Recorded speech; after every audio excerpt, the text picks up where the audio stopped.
Many of those who ride Harley Davidson motorcycles, there is no other choice. It all started in 1903 in a garden shed. Soon, these motorcycles were winning big races on their way to becoming the road bike of 1950s America. Today, there's a Harley enthusiast rolling down every road on the map. What is it about these bikes that their fans believe is so special? Harley Davidson is as quintessentially an American brand as Coca-Cola or McDonald's. When people see a Harley, they know it's American. The Harley has always been more of an idea than a technology. It's always been something to which people respond and interact emotionally rather than on practical grounds. You have to be able to move in and out of this traffic, and it's a big machine, but it maneuvers very well. You're able to do things on this thing that you wouldn't think by looking at it. Harleys are bikes with personality. When customized, each bike becomes unique. Its fans come from all walks of life, united by a common love of the lifestyle and culture of their dream machines.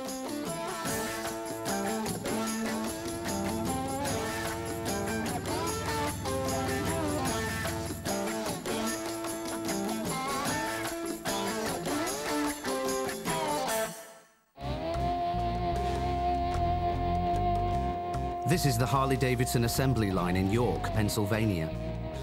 There are several plants across America, but this is the biggest. Here, men, women and machines work together to build 750 motorbikes each day. Starting with the engine, each bike takes just 2.5 hours to construct. Along the assembly line, every bike is worked on by more than 30 people, each responsible for a vital piece of the final machine. The motorcycle design appears traditional, but this is where history meets high technology. There are roughly 350 components that go into making each motorcycle. Engines, mirrors, wheels, headlights, all take their place on the frame as the bike heads down the assembly line. Just about every bike is spoken for when completed. The waiting list for some models is several months long. At the end of the line, only one step remains. Rev it up and take it for a spin. A final check to make sure the bike is perfect and ready to roll.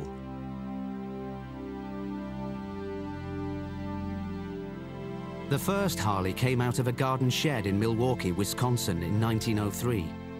Within a few years, the brand was winning races and setting fuel economy records.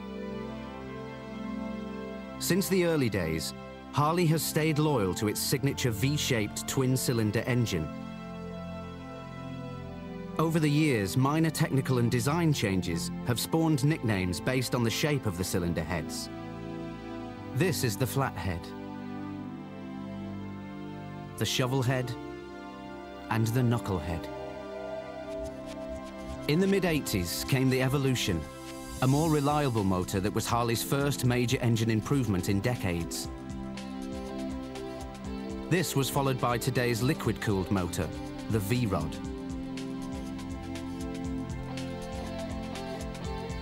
But this bike is much more than the sum of its parts. Legions of riders around the world love the Harley for its design, history, and style. The way of life conjured up by the very mention of its name.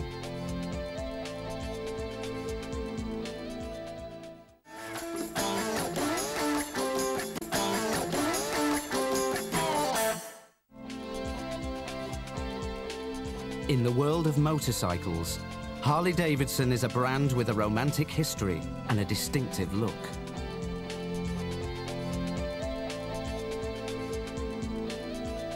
Harley's style guru is Willie G. Davidson. He's the grandson of one of the company's founding fathers and has been a major force in the company's design department for more than 40 years. The range of styles, certainly from the aspect of our product, has an awful lot to do with being close to the customer. We are all avid enthusiasts, so we share the highway with our customers. I think that's critical. I don't think in any way, shape, or form that I could have been active as a designer if I didn't ride with them. And I love to ride, and I'm with them a lot. So you reflect on the cultures and reflect on the different interests, and you get into sport models and big touring bikes, and you get into something like a V-Rod. I mean, they are all different, and they appeal to different segments of the market. Willie G. Davidson's importance to Harley Davidson simply can't be understated. As much as he's revered by Harley riders, he's virtually ignored by the wider design community, which is a huge mistake. Alton Guilfoyle is a curator at the Guggenheim Museum in New York. He put together an exhibition on the history of motorcycle design and technology. To him, Willie G. Davidson put the heart in Harley. Willie G. Davidson had done nothing else but create the concept of a factory custom bike, which he did in the 70s. That is to say, a bike that a rider could take and then by buying add-ons could turn it into something that was individual. If he'd done nothing else, his legacy would be secure. But he's done a great deal more than that. When he became involved in Harley, he needed to focus the vision of Harley Davidson around the pure iconography of what it was to be a Harley rider and what the bike was to be for that Harley rider. So the motorcycle rider, the first thing he or she did was buy a Harley. The next thing they did was to buy all the paraphernalia that goes with being a Harley rider, and that's incredibly important. I sometimes joke that it's blue-collar drag, that it's, you know, you go in and you pay your money and you get all the leather and all the stuff to create kind of an urban mythology around yourself as the rider. And yet you're climbing onto what is essentially a motorized horse, which connects back to the Wild West.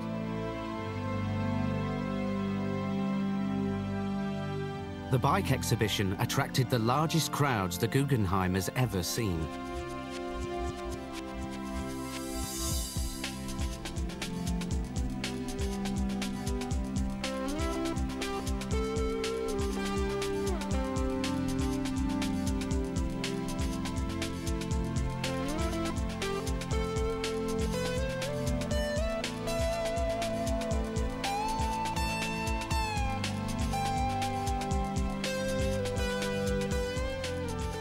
Well, the art of the motorcycle was something that the Guggenheim wanted to do to reflect one of the great design icons of the 20th century. It was one of these objects that still had and seemed to personify a lot of the great romantic myths of the 20th century. It represented danger, speed, adventure, freedom, love, death, sex, all of those things that are part of the 20th century popular culture. So we wanted to reflect the motorcycle's position as a design object. And also to place it in a context where people could actually really look at it as an object, as a three-dimensional sculpture.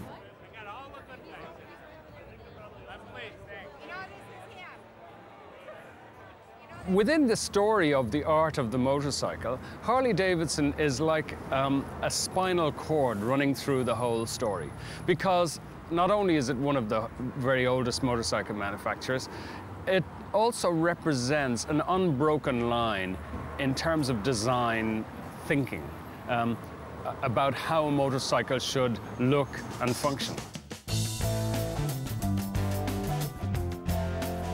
As part of Harley Davidson's 100th anniversary celebrations in 2003, the company put a show on the road, visiting major cities across America and around the world. The show was hugely popular with Harley fans, and the company got something back from its customers too.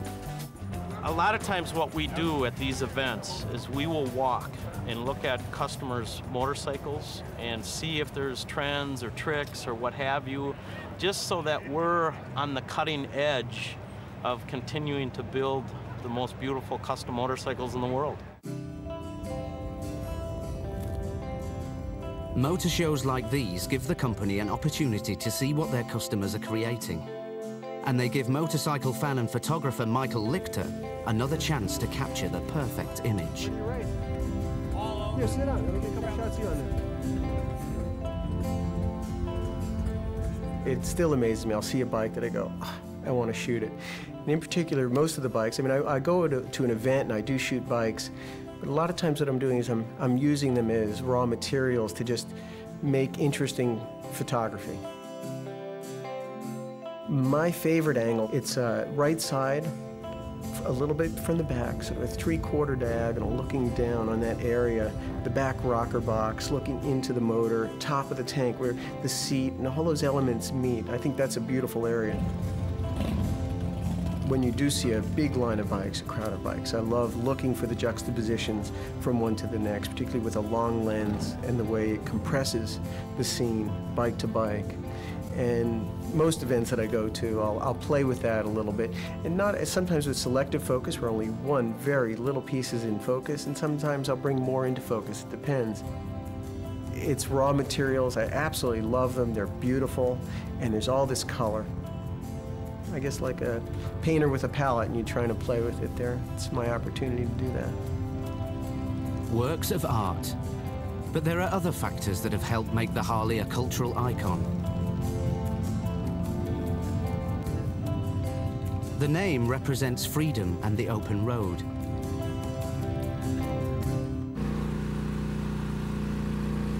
An image dating back to the 50s and 60s, when the bike was first adopted by America's motorcycle clubs. Many early members were World War II veterans who had used motorcycles in the armed forces.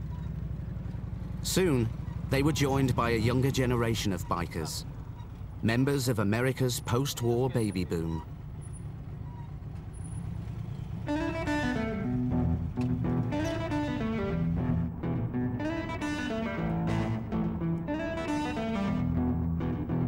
Michael Lichter caught up with the Harley Roadshow in Dallas to photograph some of the bike's earliest enthusiasts. First on his list, how'd we do? Little Dave, a Harley rider for more than 35 years.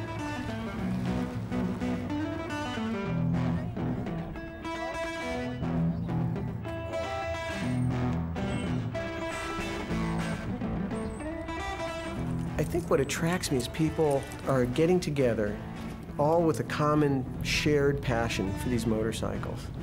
It's about the bikes, it's about the Harley Davidson, about riding, and it's about getting together. And you could take it to an extreme with a motorcycle club where they call each other brothers. It's all about family. You could even pull it back there a little bit. Just bring it around so I get the right side. And I think Harley has promoted that as a company as well. I mean, right to their annual report, they talk about the family, and they do mean the whole community of Harley Davidson riders. And it goes back to when you'd be riding, and if you broke down on the side of the road and somebody was riding by, they would stop and do whatever they could to help you out. And I've been in that situation. I broke down in Fargo, North Dakota, and spent a week while a guy that I didn't know let me stay in his living room and pulled the engine out of my bike, and bingo, he was working on my bike in his living room for a week while I was on a road trip. And you could be talking a little bit, or... Well, you want me to tell some of our war stories? How about the time I broke my neck? What was that all about? Showboating. I was in '73. I was up in Canada, and I got separated from the rest of the guys, and I caught him at a gas station. I told him I had to go back and help another brother that was broke down. I made the circle. I come flying by the gas station about 100 miles an hour. Stuck my arm up in the air like I was somebody, and right in front of the whole club, I flipped it at about 100 miles an hour. Oh, my gosh. Broke my neck. In Canada? In Canada, yeah. Well, they paid for the hospital bill, so that wasn't too bad. The Harley is definitely the core of all these bike clubs. Almost all of them are Harley only.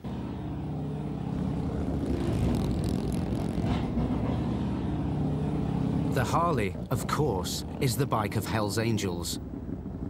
Sonny Barger could be called an original Hell's Angel. In the 1950s, he set up one of the first chapters in Oakland, California. He has led a dangerous life, much of it on his Harley. The bike is part of his identity.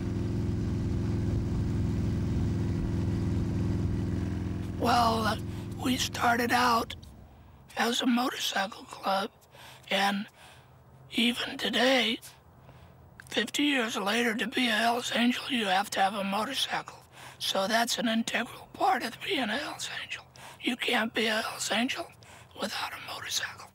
Sonny Barger recently moved to Phoenix, Arizona, where he joined the local Hells Angels chapter in Cave Creek.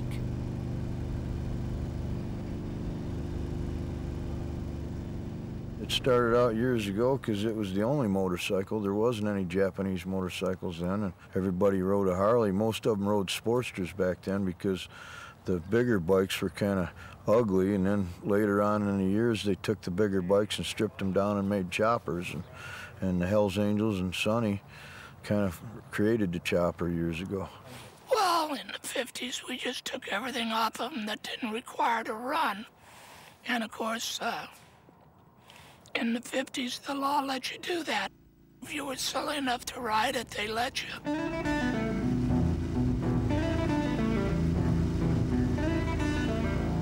We'd take the front wheels off and put a skinny wheel. We'd take the front brakes off.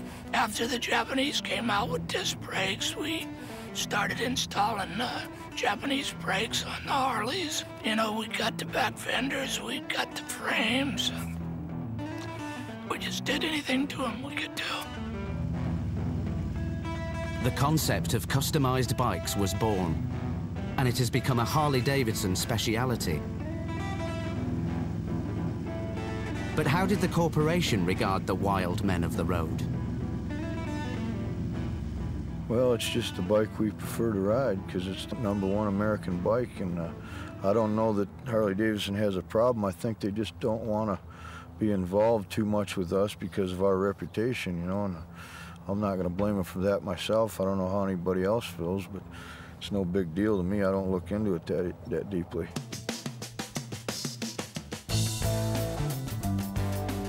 The bikes are synonymous with the open road and freedom, and Sonny Barger has ridden his every day he hasn't had to spend behind bars.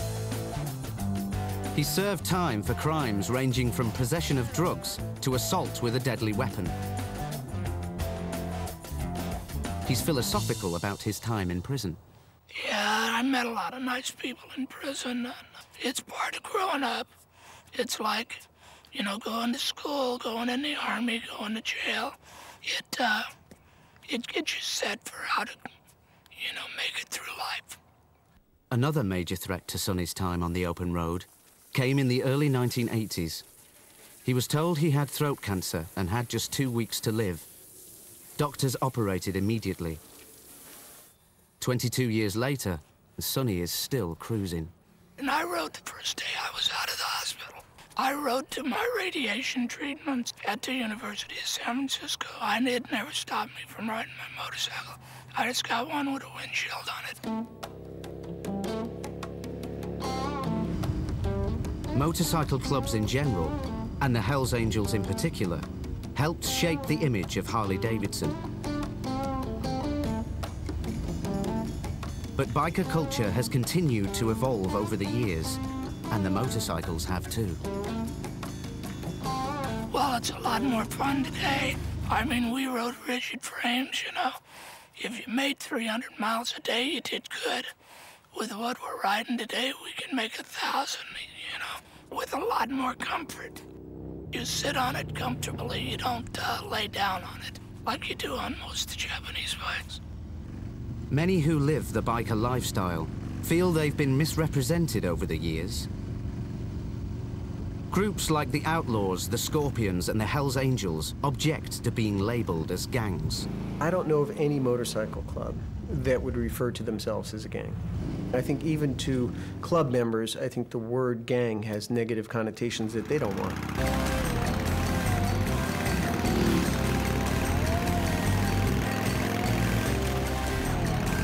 I would think the fact that the bike clubs ride Harley Davidsons is more of a publicity element for the company than the police. Now, of course, they love the police forces to be on their bikes, and I think it's a great thing. Personally, I think they should be on them.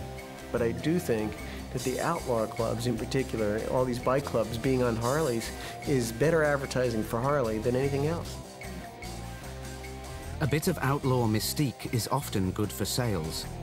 But the ability to own a one-off, a bike like no other, is also a big attraction. Customization can make these bikes priceless. The roots of custom motorcycles lie in 1950s America. But today, it is European designers who are recognized as the most daring and creative when it's time to make a bike, one of a kind. Over the last 20 years, since I've been photographing Harley Davidsons, the focus has always been on custom bikes, and it's getting more and more difficult. Not that they're hard to find, it's just that they are so incredible now. The stakes have risen so high. I think the factory helped that. The design team at the factory has come out with incredible bikes, and over the past 20 years you see the change. It's phenomenal what they're doing. They've reacted to what people want. So that pushes the customizers one step further. Customized bikes are showcased every year at a huge event in Hanover, Germany. This celebration of the very best in unique customized motorbikes is set against a backdrop of stunts and burnouts.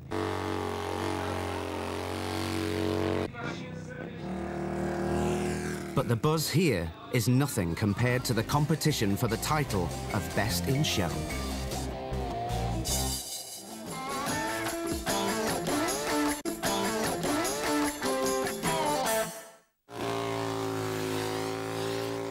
Every year, the leading designers in custom motorcycles come to Hanover, Germany, to put the latest and greatest on display. There are three main European custom styles which battle it out for the annual Best Bike Award. The chopper style, originated by the Hells Angels, the Californian low rider style, and the street fighter. This is always a very good show. In terms of the showcase it represents of quality European engineering and design ideas, from the very word go, it's probably had the highest standard of customizing seen at any show anywhere in the world. There are other shows on the European circuit and some great opportunities in America as well to see wonderful custom motorcycles. But as a one weekend, one hit, intense exposure to the very best that you can see, this is just about as good as it gets.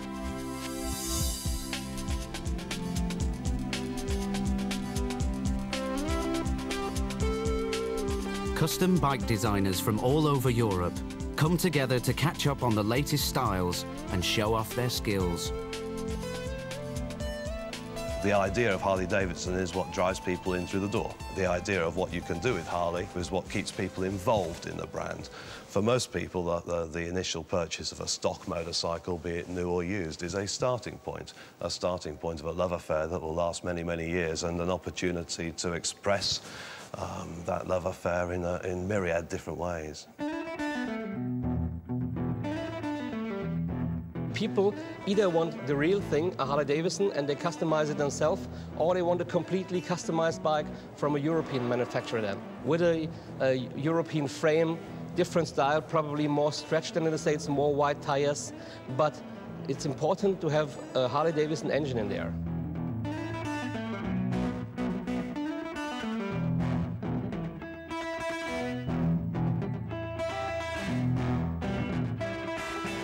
The amount of new parts we see here every year at the show is just amazing. And you can really see high-tech parts like carbon brakes or aluminium ceramic brake stuff. And it's very advanced technology which comes over here for the Harley market.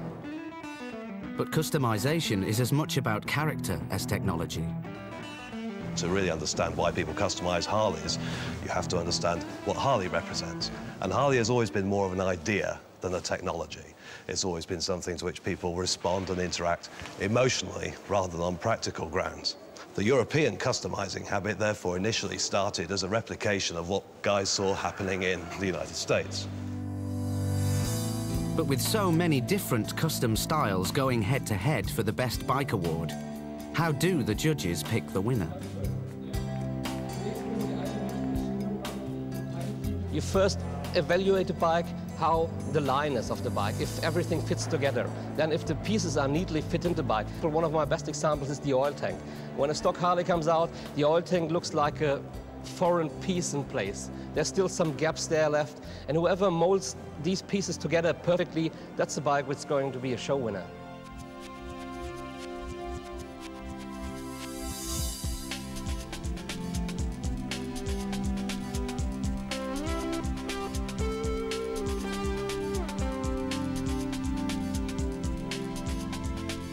The winner of this show was an up-and-coming Austrian designer, Peter Penzenstadler. His striking yellow bike called Let's Play made quite an impression. I think it is a rare talent that has the blend of technical expertise and an intuitive sense to say, this is in balance, all the parts have come together. I'll approach a bike and I'll look at it, and very often I'll take my thumb and I'll sort of block out a piece, or I'll make a fist and cover up part of a bike that's offending my sensibilities. You know, I'll look at it and I'll cover up the back fender. I'll go, yeah, that's the problem right there. It's the fender. He's missing out. It's not following the tire, the wheel, and it's not blending in or coming down, the tube's coming down from the tank. Same idea. Sometimes it's very small things that make it out of balance. But there are some builders that are great that know how to put all those things together, and that I do believe are artists. But it's not all chrome and exotic paintwork. One design category steers hard away from the mainstream customizers: rat bikes. Rat bikes are an idiosyncratic area of customizing. They're making a statement about, oh, well, to hell with all the shiny chrome, to hell with all the new modern innovations. When I go down the road, I know it's individual, I know it's mine, nobody would want to steal it. Most bike shows will have rat bike categories, but you don't get many of them. But they're, if you like, the ultimate expression, almost an anti-statement about the nature of contemporary customizing. Unusual as it may be, the artistry and showmanship on display in Hanover is a long way from New York City and the world of the working bike.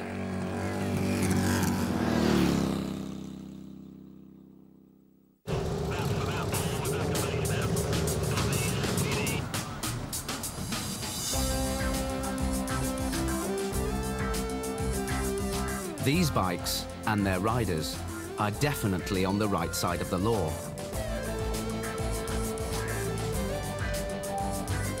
They are the Highway Patrol of the New York City Police Department, the NYPD. They patrol the roads of New York City 24 hours a day, 7 days a week, dodging traffic and protecting the public. The NYPD's motorcycle squad was created in 1911, using about 24 Indian motorbikes to cover the entire city.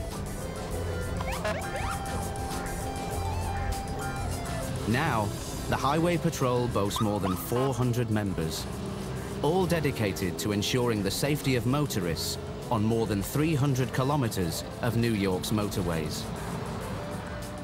Well, as you can see, there's a lot of volume, there's a lot of vehicular traffic, pedestrians walking around, bicyclists, there's many tourists here. You have to be able to move in and out of this traffic, and it's a big machine, but it maneuvers very well. You're able to do things on this thing that you wouldn't think by looking at it, but it holds corners pretty tight. You're able to get in and out of traffic pretty easily. The agility and acceleration of motorcycles are a big plus for police trying to move quickly through the crowded streets of New York. Although they are heavy bikes, the engines produce a great deal of low-end torque, power at slower speeds, which is useful in a traffic jam. Well, it mechanically takes a lot of abuse. I mean, we have to give credit to our mechanics that work on them and service them. But they're really put in a lot of tough situations. We do a lot of slow riding. We have to get in and out of small places, and the maneuverability is pretty surprising, actually. Keeping the bikes ready to go is a major challenge for the NYPD's mechanics, but most of them enjoy their work.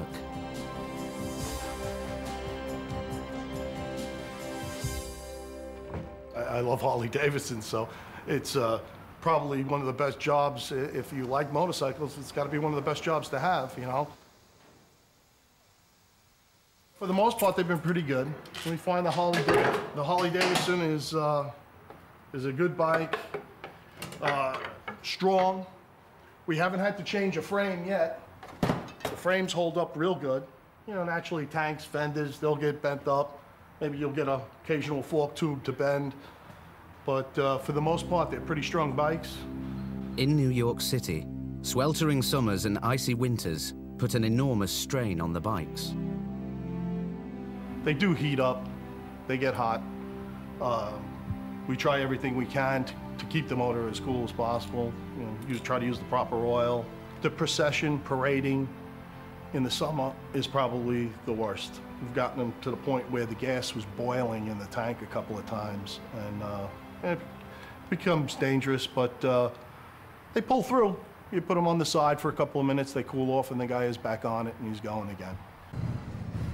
But it's not just the bikes that have to be up to the job. So do the riders. We're looking for the right people to get in here. We have a pretty good screening process. And then, you know, if your record is good enough as such that you would get in, you know, you have to get through the training as well. The men and women of the NYPD who want to make the move to the highway patrol must undergo special training.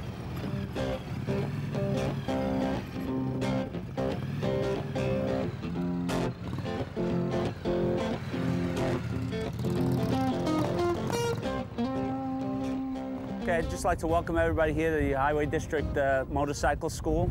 You're going to begin your 4 weeks. The average NYPD motorcycle weighs around 340 kilos, nearly as much as a horse.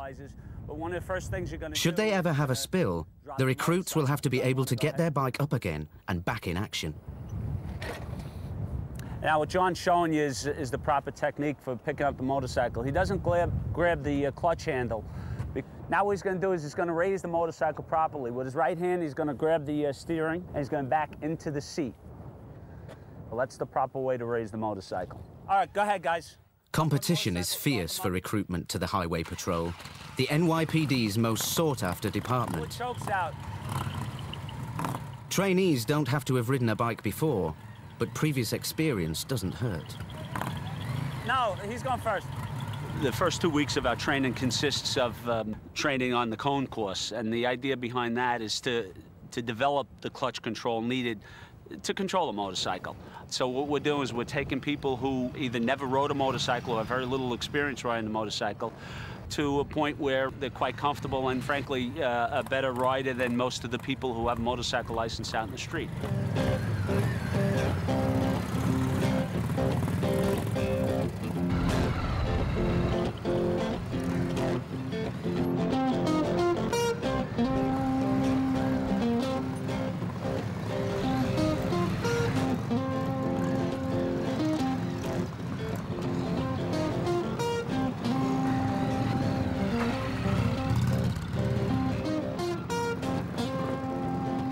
You know, initially you look at the motorcycle, we're going to say it's a big, as I said before, it's 750 pounds or so. It makes the turns, the tight turns. We've even tried it with other motorcycles. Sometimes the other motorcycles don't make as tight a turn as this machine does. And it's equally beneficial when we go onto the road and we're traveling on the highways. It's a little nicer to have a 750-pound motorcycle underneath you. 4 weeks in the saddle, and the new recruits are ready to patrol New York City.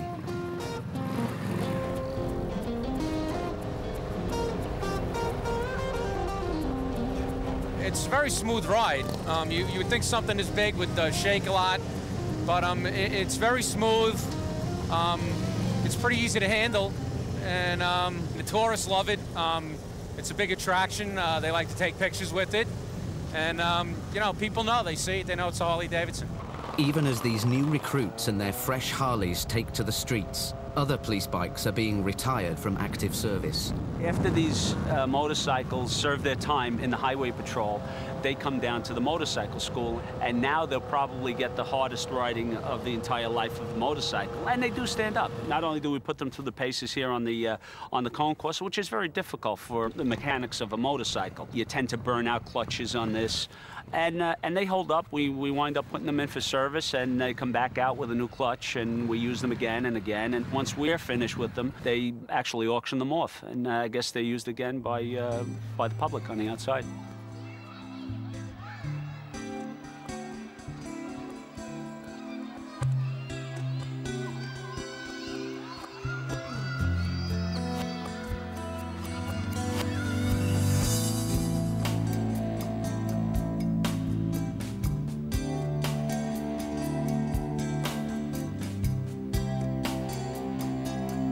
Worn-out police bikes aren't destined for the scrap heap.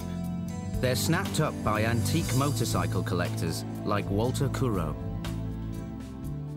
The police bikes are in big demand. Even when they come up for auction and stuff like that, there's a waiting line at the auction place. There's people all over that want that police bike because they know it has that heavier duty braking and charging. They have a little more horsepower, too.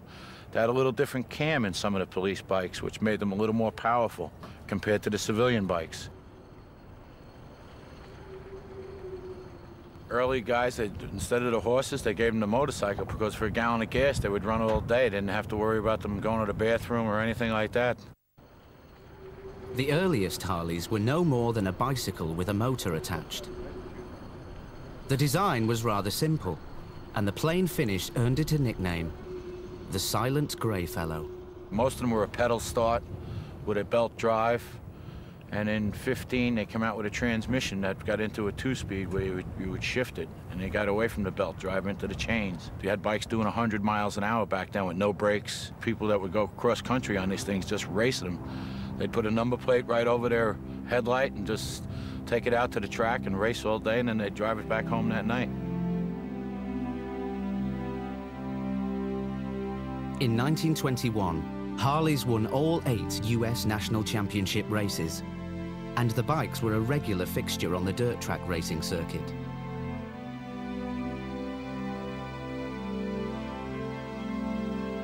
In 1937, racer Joe Petralli rode his Harley at almost 220 kilometers per hour, setting a new land speed record. This is a 1938 knucklehead, and it was a 61 cubic inch, which is 1,000 cc's, and the sidecar made it so it would have reverse in the transmission. You prescribed whatever you wanted as a motorcycle, and Harley Davidson would build it for you back in them days. By the 1970s, it seemed the Harley's glory days were over. The company was losing market share to faster, sleeker Japanese bikes.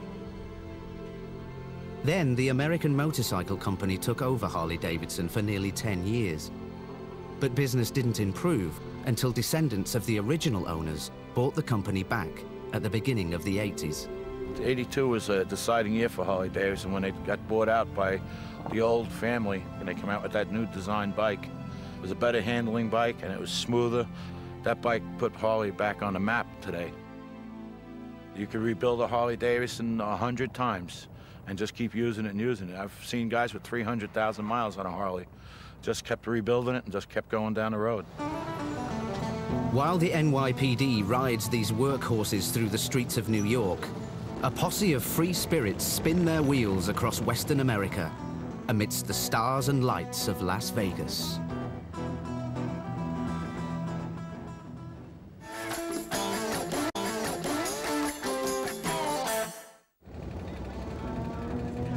Las Vegas. Casinos, neon, and hardcore Harley enthusiasts. Bikes are part of the culture here. And whether it's a state-of-the-art custom bike or a police motorcycle, the place to show it off is on the Strip. The Harley Davidson dealership in Las Vegas is the biggest in the world, and it's involved with an original styling method called custom fusion.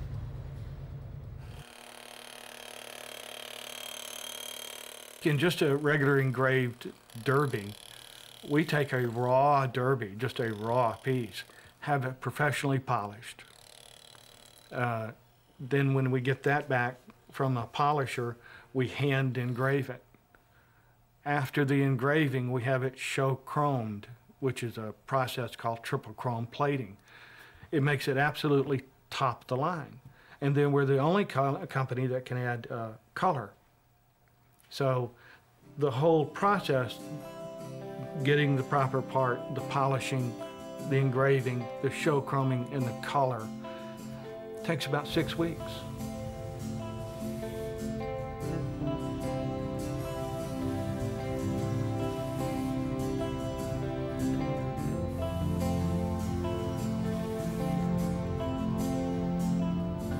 Triple chrome plating helps create a smoother and more durable surface, while the colors and engraving help give the bike the kind of flash and style long associated with this desert city.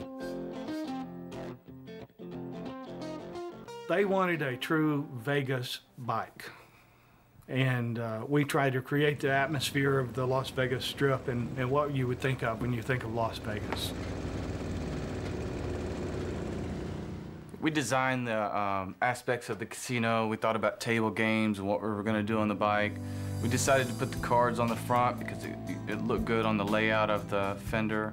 The roulette wheel, of course, is round, so we decided that to go on the tank and finish that off. And then the craps table was more of a square, so we put that on the back fender and did the whole craps thing on the back. And that's how it started. And we had a Las Vegas sign engraved into the rear of the motorcycle. Right. And of course, Las Vegas Harley Davidson, world's largest, going around the roulette table. They wanted a true Vegas bike. We travel all over the country, and we see people far away from here and, you know, ask us about the bike. They say, oh, we saw your bike that you did, your Las Vegas custom bike, and it's very popular. People remember that bike. People remember that. When they see a paint job, they say it's a good paint job. But to remember a bike like that all the way across the country where we're at, and somebody says, you did the Las Vegas bike, I mean, that's important to us because they remember that one motorcycle that we did. And just off that motorcycle, people are asking us for autographs, and they've asked us to they want to take our picture standing next to the bike, and so we're very impressed.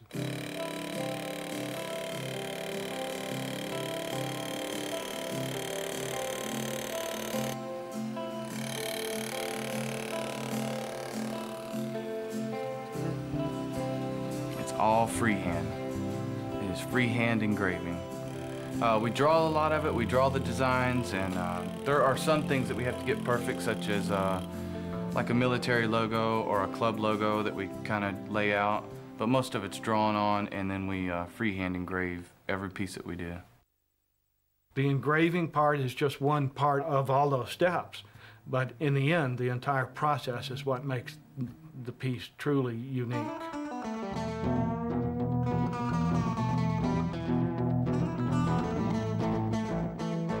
We see a lot of activities that have been traditionally Harley Davidsons that now Royal Stars are showing up and other types of motorcycles that are the cruiser type V-twin motorcycles. The only reason we started with Harley Davidson is most people who ride a custom bike right now will be riding a Harley Davidson. And the custom builders are coming to us also, the custom just one-of-a-kind builders who want to create something unique.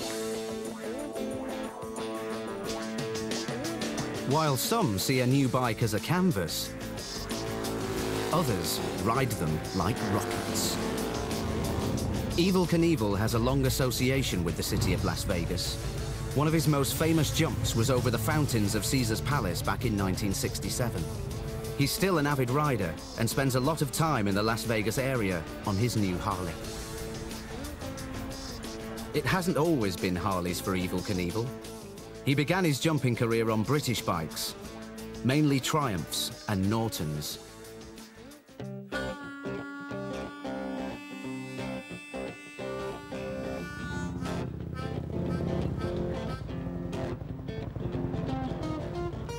Evel is an icon. We call him a legend because he's got some of the biggest courage of any man that I've ever met.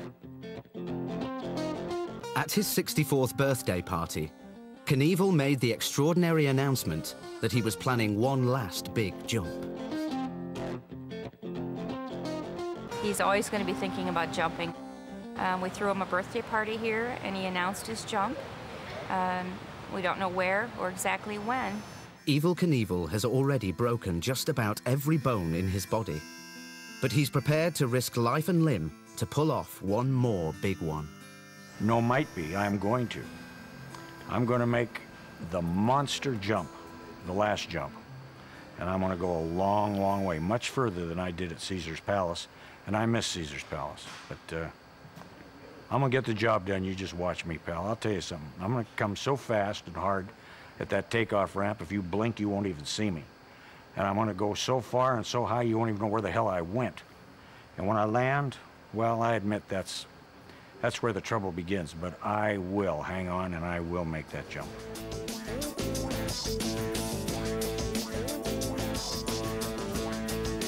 In the last 100 years, Harley Davidson has grown from a garden shed in Milwaukee to one of the biggest motorcycle manufacturers in the world.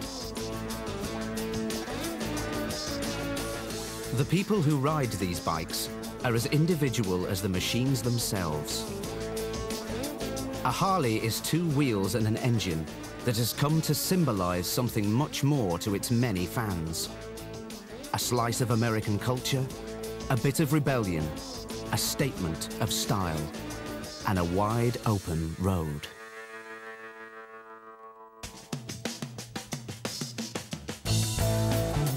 Next week at 10, Extreme Machines examines some million-dollar motors. Next tonight, though, is a deadly house fire just a smokescreen to hide a violent crime.